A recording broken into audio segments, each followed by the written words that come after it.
చూడండి ఎంత అద్భుతం జరిగిందో ఆలోచించండి. చిన్నప్పుడు మా మమ్మీ గూడా అంటే బయటికెళ్ళొస్తే నన్ను దగ్గర రానీకపోతుండే. ముట్టుకోనివ్వకపోతుండే. మా నానమ్మ మా మమ్మీ స్నానానికెళ్తే మా నానమ్మ కర్ర తీసుకొని కర్రతోని లోపలున్న చీర తీసిచ్చేది. నాకర్థం కాకపోతుంది. మా నానమ్మ గూడా సీరియస్ అయ్యేది మా మమ్మీ దగ్గర పట్టుకోవడానికెళ్తే.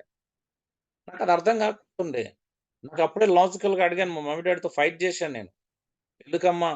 అంటే ఇలా ఇలా తెలిసేది. వాళ్ళు మనుషులే గదా! మనం మనుషులమే గదా! ఇదేంటి విచిత్రంగా ప్రవర్తిస్తున్నారు మీరని మా మమ్మీ మీద కోప్పడేది. సో, నిజంగా నేను క్రీస్తునందు ఎంత ఆనందిస్తున్నానంటే ఈరోజు అదే మా మమ్మీ, డ్యాడీ. వాళ్ళతో కలిసి తింటున్నారు, కలిసి పడుకుంటున్నారు, కలిసి ఆడుకుంటున్నారు, కలిసి మా మా హగ్ చేసుకుంటున్నారు ప్రతి సండే. ఎలాంటి అంటే అసలు దేవుడు చేసినటువంటి ఒక అద్భుతం అండి. యేసుక్రీస్తు చేసిన అద్భుతం. ఇంకేం గావాలండి? ఇంతకంటే ఐశ్వర్యం ఏముంటది? నాకు ఇంతకంటే గొప్ప ఐశ్వర్యం అయితే కనిపించలేదు. ఒక మనిషిని మనిషినిగా ప్రేమించగలిగినటువంటి ఆ ప్రేమను మన హృదయంలో పుట్టించినటువంటి దేవునికి నిజంగానే స్తోత్రం అండి. ఆమేన్. ఆమేన్. ఆమేన్. ఆమేన్. ఎంత అద్భుతమండి అసలు ఎట్లా ఉండేదసలు పరిస్థితులు. హ్మ్. క్రీస్తు అండి. క్రీస్తు చేసిన కార్యాన్ని మనం ఏం చేస్తున్నాం మళ్ళీ ఏ ఐక్యత అయితే కలిగి జీవించాలో ఏదో ఒక ఇజం పెట్టేసుకొని క్లాసిజమో, క్యాస్టిజమో ఏదో స్వార్థము కనీసం ఏదో ఒక రకంగా ఆ! స్వార్థ ప్రయోజనాల వలన గూడా సహోదరుల మధ్యల ఐక్యతను పాడు చేసుకునేటువంటి దుస్థితిలో మనం ఉండడం నిజంగా శోచనీయం. హ్మ్. యేసుక్రీస్తు మనల్ని ఐక్యపరుస్తాడు. పరిశుద్ధాత్మ దేవుడు మనల్ని ఒకటిగా చేయాలని ట్రై చేస్తాడు గానీ, నిజమే భిన్నాభిప్రాయాలు రాక తప్పదు. నిజంగా అది ఎవరి వస్తే వాళ్ళకి శ్రమ అంటాడు. హ్మ్. సంఘము కలిసి ఉండడం అనేది, ఐక్యత అనేది చాలా అద్భుతమైన విషయం. 2 పేతురు 1, 10, 11 అందువలన సహోదరులారా ఇది మాత్రం ఖచ్చితంగా సేవ పిలిపే అండి. మీరు పిలుపుని ఏర్పాటు నిశ్చయం చేసుకుంటకు మరి జాగ్రత్త పడి అంటున్నాడు. అవునా? నిజమే గదా! ఏ పిలుపు కోసం పిలువబడ్డారో, ఏ పరిచర్య కోసం పిలువబడ్డారో దాన్ని మరి నిశ్చయం చేసుకోవడానికి జాగ్రత్త పడమంటున్నాడా లేదా అండి? చెప్పండి పిలుపు దేనికి సంబంధించింది? హలో! సేవా పిలుపు. సేవా పిలుపు. ఇంకా ఎవరైనా? సహోదర ప్రేమకు సంబంధించినది. వాళ్ళ సహోదర తప్పులకు ప్రేమ సహోదర ప్రేమకు సంబంధించింది. ఓకే. ఇంకా ఎవరైనా?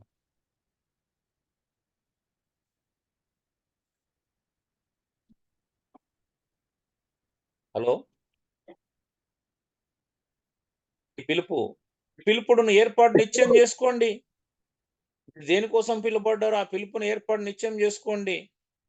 మీరు ఆ సేవ పరిచయం మీ పాస్టర్ గానా, ఎవాంజలిస్ట్ గానా దేనికోసం పిలువబడ్డారో ఆ పిలుపుని ఏర్పాటు నిశ్చయం జేసుకోమంటలేడా? సేవ పిలుపా కాదా ఇది? దేవుని రాజ్యానికి ని పిలుపన్నా. నిత్య రాజ్యానికి చేరడానికి మీరు పిలుపు. పిలువబడ్డారని చెప్తున్నాడు. ఓకే. ఎందుకంటే ఇది గూడా నేను చాలా సేవకుల నోటి నుండి విన్నాను. పిలుపును ఏర్పాటు నిశ్చయం జేసుకోండి బ్రదర్. సంఘంలో ఏది పడితే అది జేయకూడదు. పిలుపును ఏర్పాటు నిశ్చయం జేసుకోండి. ఆ!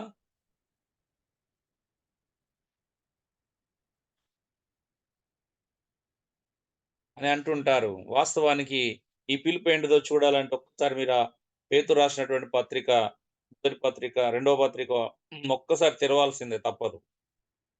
రెండవ అధ్యాయము 1-11 వచనాలు చదివితే గాని దీని భావం అర్థం కాదండి. అద్భుతమైనటువంటి లెసన్ అండి ఇది గూడా. ఎక్కడండి బైబిల్‌లో అనుకున్నయి ఏం కనిపించవు. మనం చూస్తుంది వేరు, ఉంటుంది వేరు. బైబిల్‌లో ఉండేది వేరు, మనం చూసేది వేరు. ఎందుకంటే మనం భ్రమపరచబడ్డాం ఆల్రెడీ. తప్పుగా అనుకోకండి అదే జరిగింది చరిత్రలో.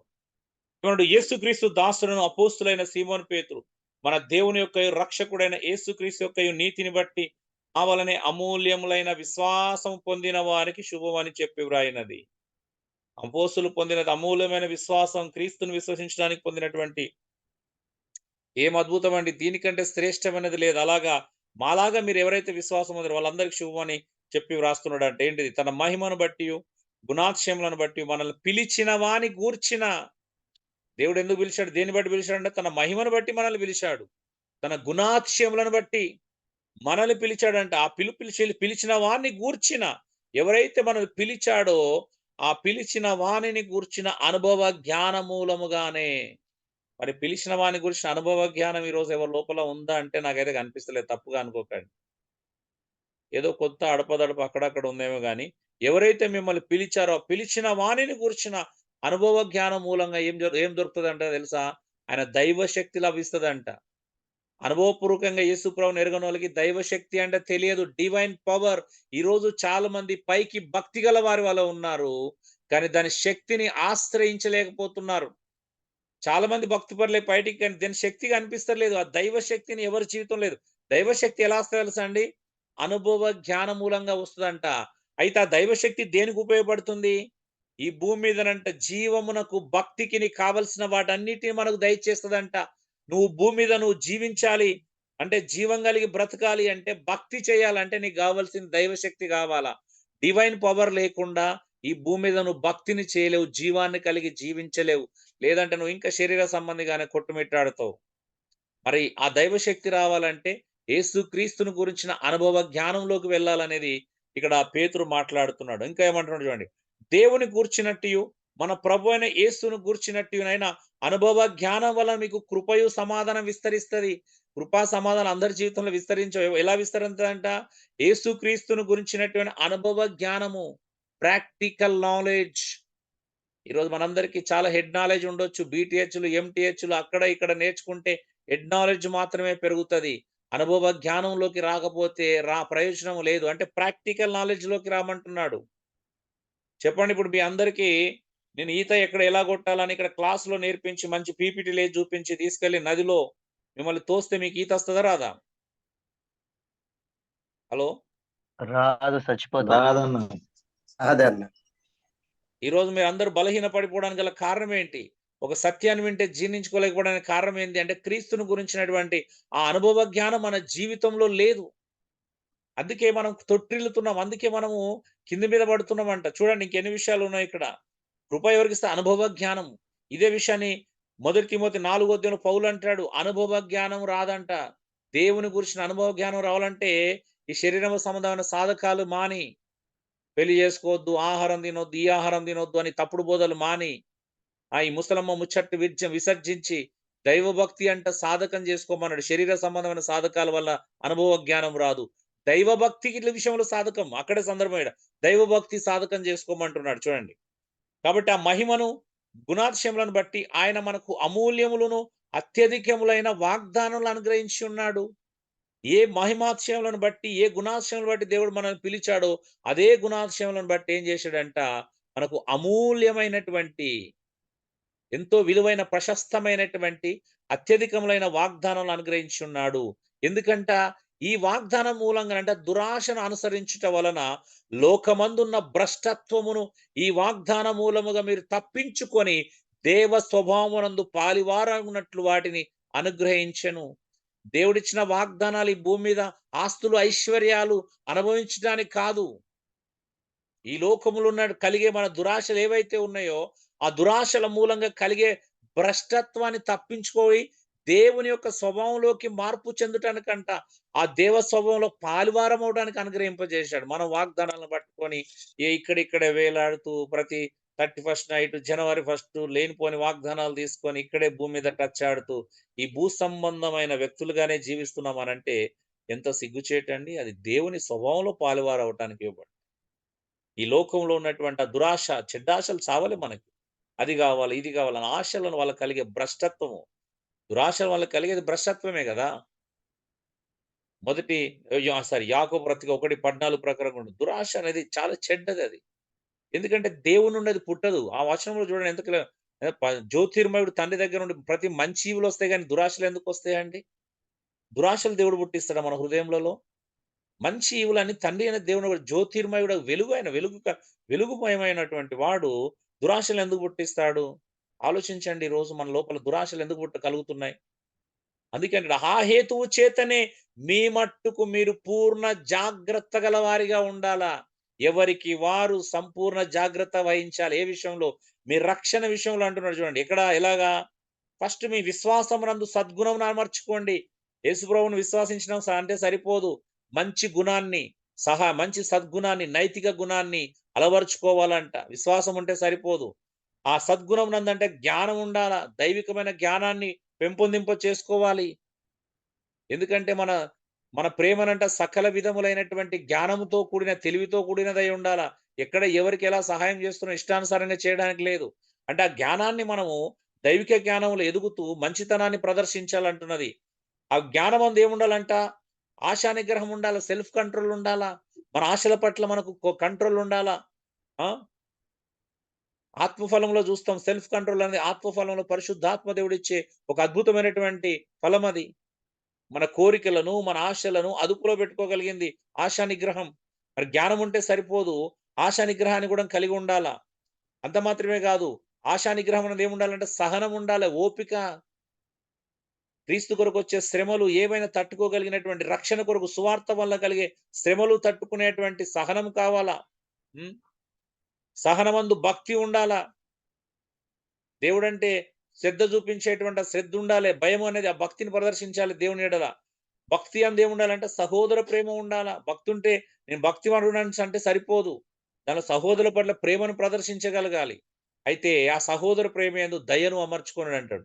ఇంకొక మాటలో చెప్పాలి అనంటే ఇంకొన్ని ట్రాన్స్‌లేషన్ చారిటీ అని ఉంటది. సహోదర ప్రేమ ఉందని చెప్పుకుంటే సరిపోదు. కష్టం వచ్చినప్పుడు, ఆపదొచ్చినప్పుడు వాళ్ళకి ఎంతో కొంత చేతనైన మట్టుకు సహాయం చేసి ఆ దయాగుణం ఉండాలనేది దాని యొక్క భావం. చూడండి. ఇవన్నీ ఎందుకంట? ఇవి మీకు కలిగి విస్తరించిన ఎడల, ఇవి కలిగి మీకు విస్తరించిన ఎడల, అవి మన ప్రభువైన యేసుక్రీస్తును గురించిన అనుభవ జ్ఞానం విషయంలో మళ్ళీ చూడండి అనుభవ జ్ఞానం ఇక్కడ మూడోదొచ్చినం.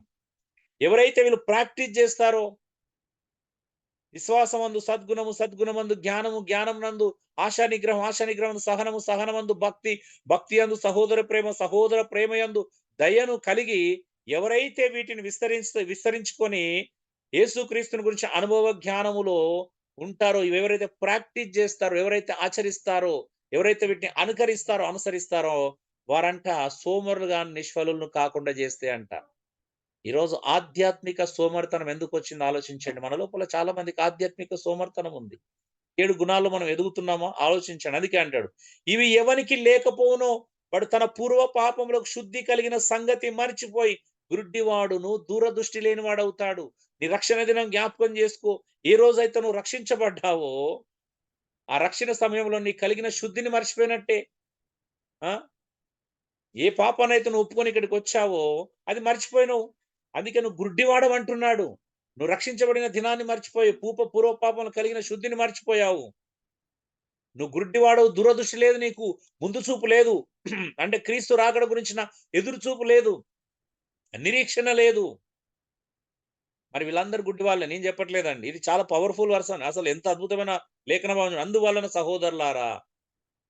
సహోదరులారా మీ పిలుపును ఏర్పాటు నిశ్చయం చేసుకుంటకు మరి జాగ్రత్త పడుడి. ఇది మీ పిలుపు. మీరు రక్షణ కొరకు పిలువబడ్డారు. మీరు రక్షణ పిలుపులో ఉన్నారో లేదో తెలుసుకోండి, పరిశీలించుకోండి. ఇలాగ మీరు లేకపోయినట్లయితే మీరు రక్షణ పిలుపులో లేనట్టే. అందుకంటే మీరు ఇట్టి క్రియలు చేయవారైతే ఎప్పుడును తొట్టిల్లరు. అలాగున మన ప్రభువును రక్షకుడునైన యేసుక్రీస్తు యొక్క నిత్య రాజ్యంలో ప్రవేశం మీకు సమృద్ధిగా అనుగ్రహింపబడును. ఇది విషయం అండి. పరలోక రాజ్యంలో మీకు ప్రవేశం సమృద్ధిగా లభిస్తుంది. ఎప్పుడు? ఇగో రక్షణ ఫలము నీ జీవితంలో ఉన్నప్పుడు. దీనేమంటారో తెలుసా? ఫ్రూట్ ఆఫ్ ద సాల్వేషన్ అంటాం. ఈ పిలుపు దేనికి సంబంధించిందంటే నువ్వు రక్షణ ఫలము నీ జీవితంలో ఉందా లేదో తెలుసుకోవడానికి, నువ్వు కన్ఫర్మ్ చేసుకోవడానికి, నువ్వు అస్యూరెన్స్ కలిగి ఉండడానికి, ఒక అస్యూరెన్స్ నీకుందా నిశ్చయిత తెచ్చుకోవడానికి. అందుకే నా విశ్వాసం ఉంటే సరిపోదు. నా జీవితంలో విశ్వాసంలో నేను సద్గుణం కలిగి ఉన్నానా లేదా? ఆ సద్గుణమందు జ్ఞానము ఎలా కలిగి ఉన్నాను? ఆ జ్ఞానమందు ఆశా నిగ్రహం, సెల్ఫ్ కంట్రోల్. దాని యందు సహనమందు భక్తిని, ఆ భక్తి యందు సహోదర ప్రేమను, సహోదర ప్రేమనందు నేను నిజమైన దయను ప్రదర్శిస్తున్నానా లేదా అని. ఇవి నాకు కలిగి నేను విస్తరిస్తేనంట నేను ఆధ్యాత్మిక సోమరిని కాలేను. ఆధ్యాత్మిక నిష్ఫలుని కాలేను. ఈరోజు చాలా మంది క్రైస్తవ సంఘాల్లో మరి ఆధ్యాత్మిక సోమరులు ఉన్నారా? ఆధ్యాత్మిక నిష్ఫలులు సంవత్సరాల తరబడి సంఘాల్లో కూర్చుంటున్నారు గాని, ఈ లక్షణాలు ఎవరికైతే లేవు. ఫస్ట్ మన రక్షణే ప్రశ్నార్థకంగా ఉంటే, పరిచర్యను మనం అనుకుంటున్నాం ఇక. ఇక్కడ పరిచర్యకు సంబంధించిన పిలుపు ఉందంటారా ఇప్పటికి? హలో! లేదన్నా. లేదన్నా లేదు. సో, ఇది రక్షణ యొక్క ఫలం మరియు పిలుపండి. రక్షణ ఫలానికి సంబంధించిన పిలుపు కన్ఫర్మ్ చేసుకో. రక్షణ కొరకు పిలువబడ్డావు. మన రక్షణలో కొనసాగుతున్నావా లేదా? ఆ రక్షణలో ఎదుగుతున్నావా లేదా? యేసుక్రీస్తుని గురించిన అనుభవ జ్ఞానంలో నువ్వు ఉన్నావా లేదా చేసుకో. అవునా? ఈత శాస్త్రము క్లాస్ రూమ్‌లో నేర్చుకుంటూ వచ్చేది గాదు. అవునా? క్లాస్ రూమ్‌లో నేర్చుకున్న వాళ్ళు ప్రాక్టికల్ ఎక్కడేయాలా? నీళ్ళలోనే చేయాలి. క్లాస్ రూమ్‌లో ప్రాక్టీస్ చేయలేం. చేయగలుగుతామండి? హలో! చేయలేం. మరి ఈత నదిలో వచ్చినట్టు నేర్చుకుంటే వాడికి అనుభవ జ్ఞానం వస్తది. అవునా? తన శరీరము నీళ్ళ మీద తేలియాడుతున్నప్పుడు వాడు సంతోషిస్తాడు, ఆశ్చర్యపోతాడు. అదేంటి? నేను ఇలా తేలుతున్నాననేది నిజం ఆశ్చర్యమా కాదండి? హలో! ఆశ్చర్యమే అన్న. అవునయ్య ఆశ్చర్యమే. మరి ఇలాంటి ఆశ్చర్యం ఎప్పుడు దొరుకుతది? యేసుక్రీస్తుని గురించి అనుభవ జ్ఞానం వెళ్తుంటే తేలికైపోయి పరలోకం వైపు ప్రయాణం చేస్తున్న ఫీలింగ్ ఉంటది చూసినా అప్పుడు అర్థమైతది. అబ్బా! ఏం దేవుని గొప్ప శక్తి ఇంత అద్భుతంగా ఉంటది. దైవ శక్తి. యేసుక్రీస్తుని గురించిన అనుభవ జ్ఞానంలో మనం వెళ్తున్న కొద్దీ అది మనల్ని పరలోకం వైపు అలా లేపుతా ఉంటది. అప్పుడు నీకు అర్థమవుతదండి. ఆహా! ఏం గొప్పతనం ప్రభు. అందుకే నువ్వు భూ సంబంధమైనటువంటి మనసు పెట్టలేవు ఇక. చులకనగా ఎంచుకుంటావు. ఈ జీవన సంబంధమైన విషయాలను చాలా చులకనగా చూడగలుగుతావు. నిజంగానే పౌల్లాగా పెంటతో సమానంగా చూడగలుగుతావు. ఈరోజు మనకది లేదు అనంటే అర్థం ఏంటంటే, దినదినం పరలోకం వైపు ఆ నిరీక్షణ యేసుక్రీస్తు రాకడ వైపు ప్రయాణం చేయట్లేదనేది ఖచ్చితమైన విషయం. మన సంఘాలను అలా ప్రిపేర్ చేస్తున్నామండి నిజంగా చెప్పండి? బ్రదర్స్ అండ్ సిస్టర్స్ సంఘాలు అలా సిద్ధపరుస్తున్నారా? పరలోకం వైపు ఎగిరిపోయేలా చేయగలుగుతున్నారా మీరు చెప్పండి? మాట్లాడాలి మీరందరూ. ఈరోజు మనకొక మహత్తరమైన బాధ్యత అనుగ్రహించబడింది. ఏం అద్భుతమండి ఇది. ప్రజల్ని పరలోకం వైపు ప్రయాణించేలా చేయడం.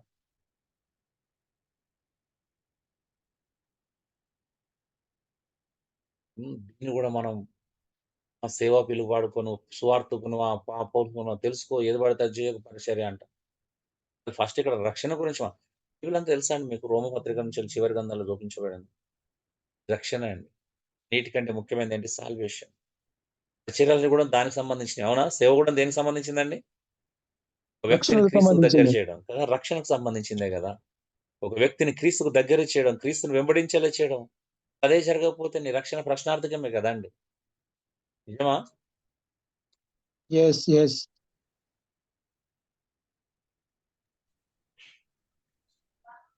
Yes.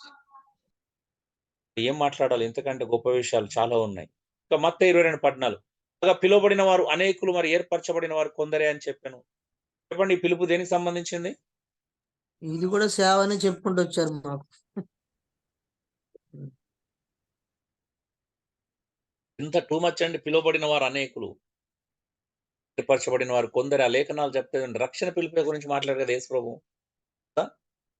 యేసుప్రభు ఈడ సేవ గురించి మాట్లాడారా?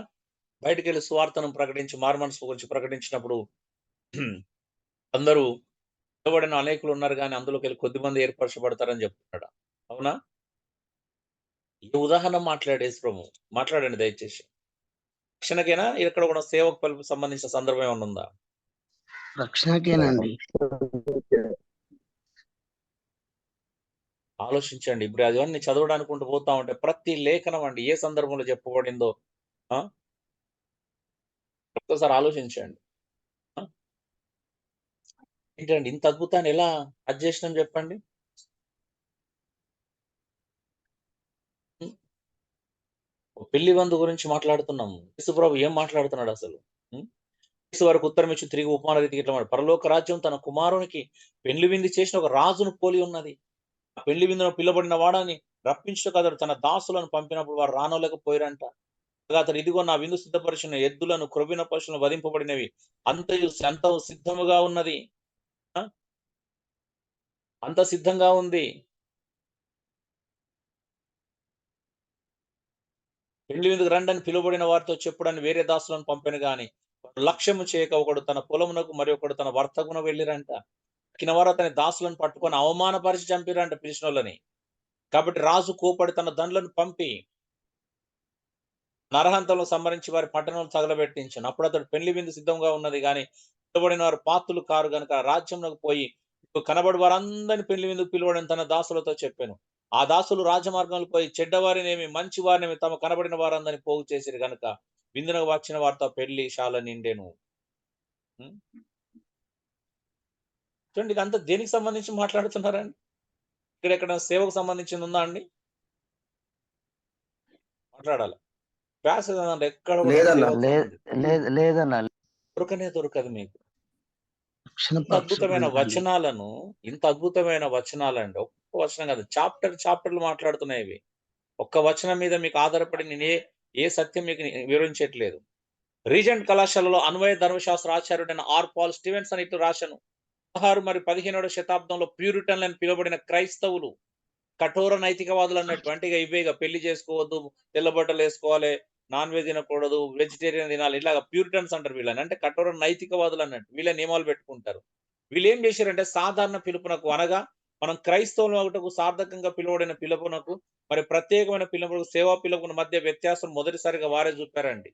ఇది ఎక్కడ స్టార్ట్ అయింది చూడండి. 17వ శతాబ్దం 16-17వ శతాబ్దంలోనే ఈ పిలుపు సిద్ధాంతం అనేది పుట్టింది. మానవులు పుట్టించినటువంటి సిద్ధాంతం ఇది. బైబిల్‌లో పిలుపు సిద్ధాంతం లేదు. అది ఎలా ఉందో చూద్దాం. దాని యొక్క సందర్భాలను కూడా చూద్దాం. మీరు కంగారు పడకండి వెంటనే. ఆ! సో గమనిక. పిలుపు అనే పదం కాలియో అంటే గ్రీక్ పదం నుండి వచ్చిందట. కాలియో. కాలియో అనే గ్రీక్ పదం కాల్. ఇంగ్లీష్‌లో కాల్ అంటున్నాం. గ్రీకులో కాలియో. అక్కడ నుండే పిలుపు అనే పదం వచ్చింది. పిలుపు అనే మాట వెరీ సాధారణమైన మాట అండి. పిలుపు ఇవ్వడం. ఏ అమ్మను పిలువు, నాన్నను పిలువు, దేవుడు ఆఫీసర్ నిన్ను పిలుస్తున్నాడు, పని చేసే చోట నీ బాస్ పిలుస్తున్నాడు, మేస్త్రి పిలుస్తున్నాడు, పలాయన పిలుస్తున్నాడు అంటం చూసినావా?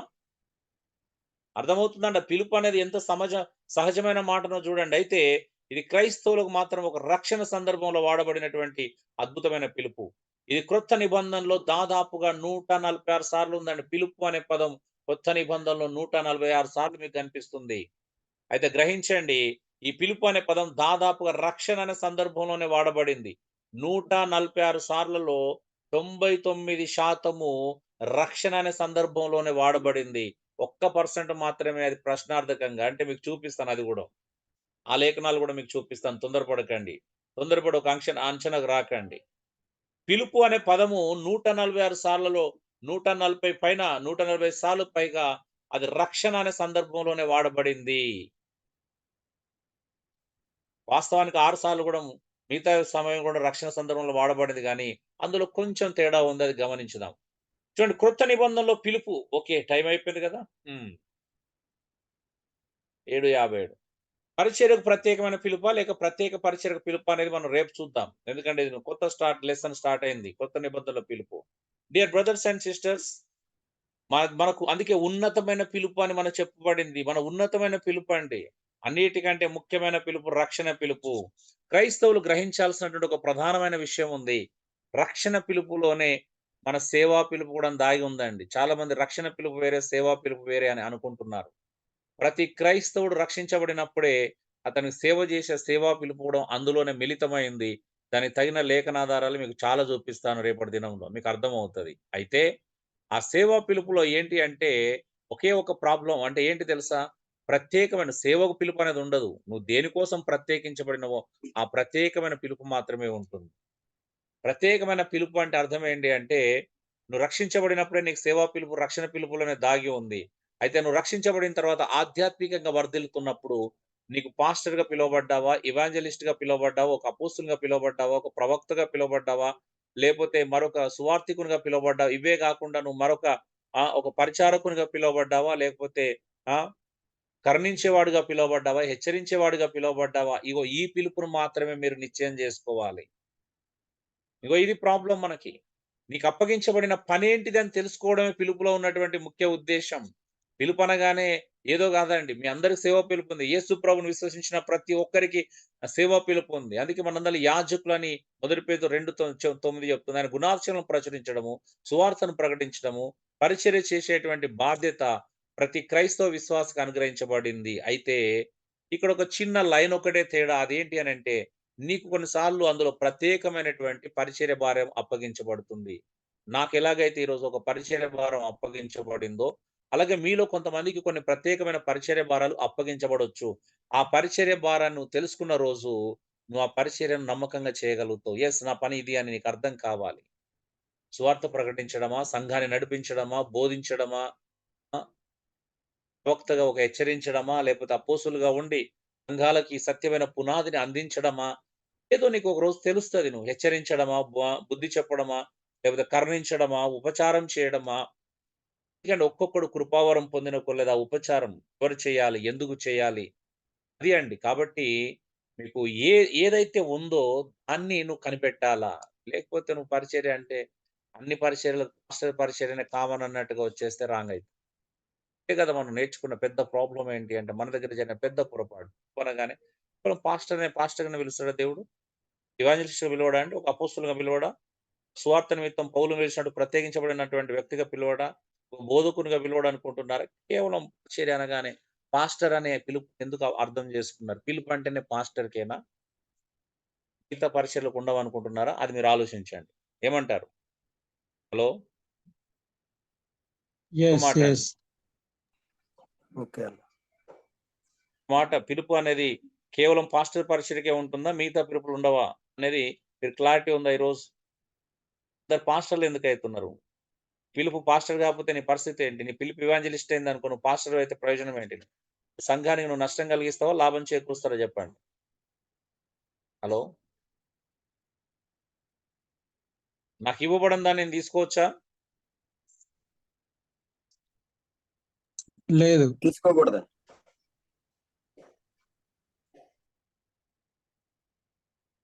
అయితే మీలో పక్కా గ్యారంటీ ఉంది అందరికీ. మేమందరం పాస్టర్‌లుగానే పిలువబడ్డామని ఎంతమందికి క్లారిటీ ఉంది?